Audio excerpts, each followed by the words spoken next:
How you doing? It's Dan McDonald. I'm here with my buddy Zachary James, and we're talking about raw foods for kids. And I'm like, dude, we got to get this on a video, man, because you're feeding your kids. Well, you know, your girlfriend's kids, but you're still right in there playing father and Absolutely. taking the food for her, your girlfriend, to the next level for sure. Is she still juice fasting? Primarily, yes. Wow. She eats mangoes every once in a while. She had a half avocado the other day, but primarily juice, yes. So she's been on a juice fast for, We're looking at like 35, 40 days at this point. wow, man, right on. And then the kids too, were they on just normal food before you went into their life?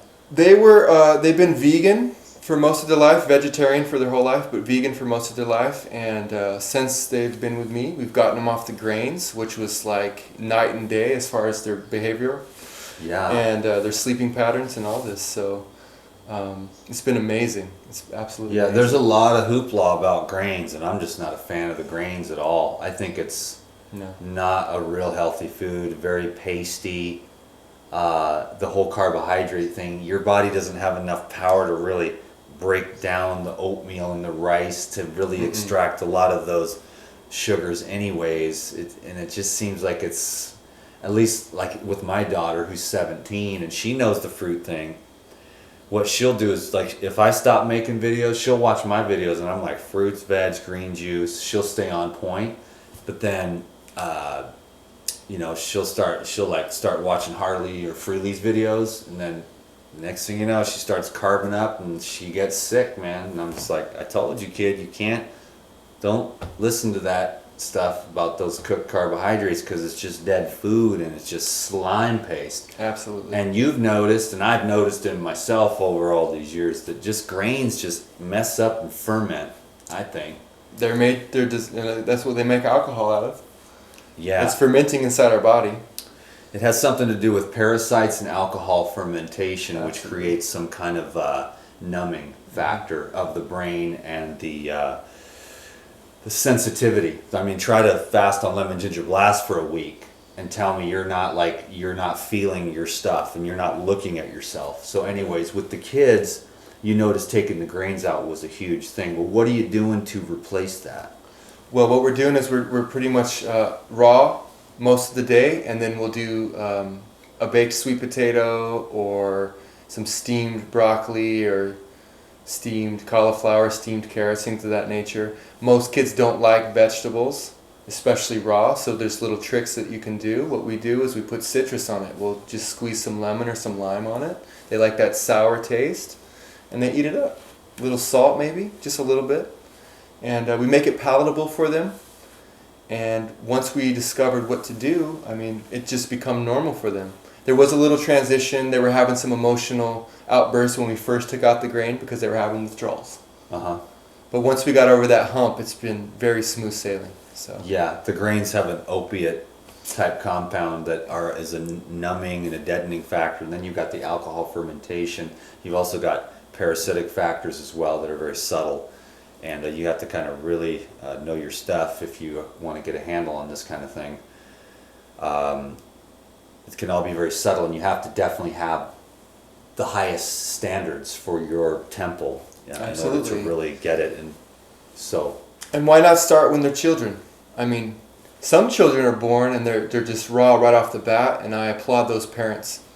Other kids Rare. are not. They're doing the SAD diet, and I'm not judging, but I've seen time and time again that that's a detriment to not only yourself but your children as well. And obviously we have children so that we can put them in a position to do better than we did. So why not start them off really young with the right type of foods? And essentially what I'm doing, it's Arnold Ehret's mucusless diet healing system, which is just keeping the mucus out. And by keeping the mucus out, one of the little ones was snoring. There's no more snoring. Waking up with lots of lymph coming out of the eyes, blowing the nose constantly, having hay fevers, even constipation. And that's all been alleviated because the mucus is not there anymore. right. And So it's- it's steamed vegetables, which I say eat raw, of course, but Right. I mean, they're the most benign Yeah. form. And vegetables aren't exactly mankind's highest food. The fruits are definitely our foods. What about leafy green herbs? How do the kids do with those? They'll do salads. We make delicious low-fat salad dressings based on what Dan promotes. Just, some red bell peppers, some citrus. They don't do garlic. They don't do hot peppers or anything like that. So we'll flavor it up with maybe a couple dates just to sweeten it up for them. And if you mask the green flavor, they'll eat it. We're just now getting them to have green smoothies too. They said it looks like swamp water. Ew, it's green. It doesn't taste green though. It tastes like fruit. Just please take a sip. It took a few days, but once they are starting to get acclimated to that, they love it. Because Okay. a real good green smoothie doesn't taste green at all. Now we can handle that. We like that Yeah. even, but kids don't want that. They want sweet.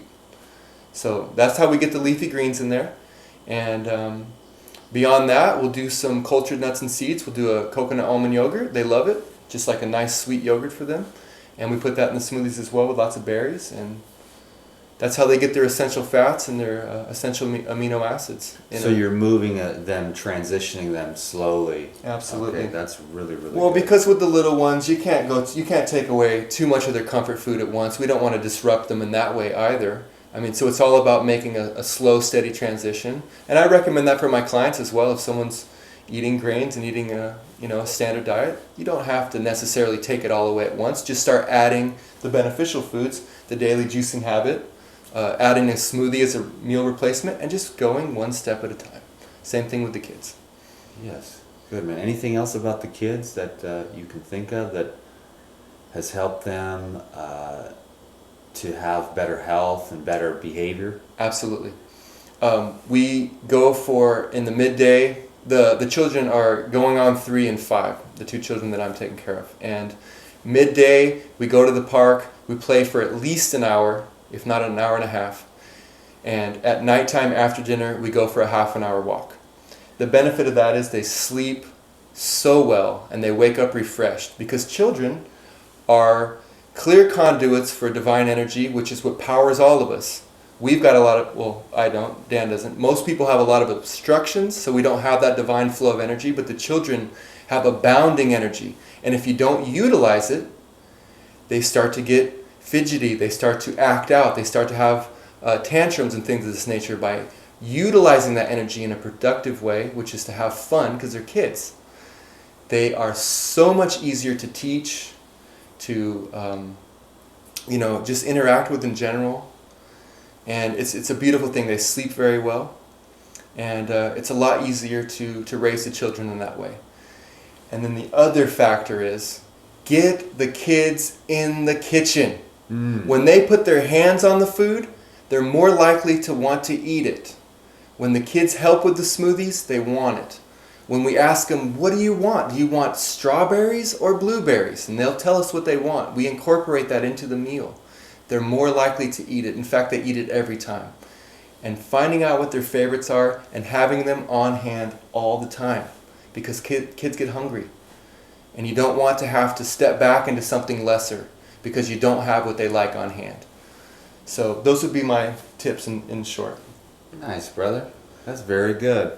I like that. We were talking about that. Let's make a video on that. Yeah. A good job, bro. We'll post that up, and we'll call that like how to get your kids to eat raw foods or something like that. So thank you very much.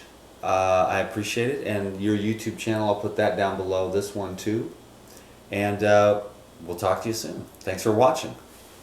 Healthy kids are happy kids. Peace.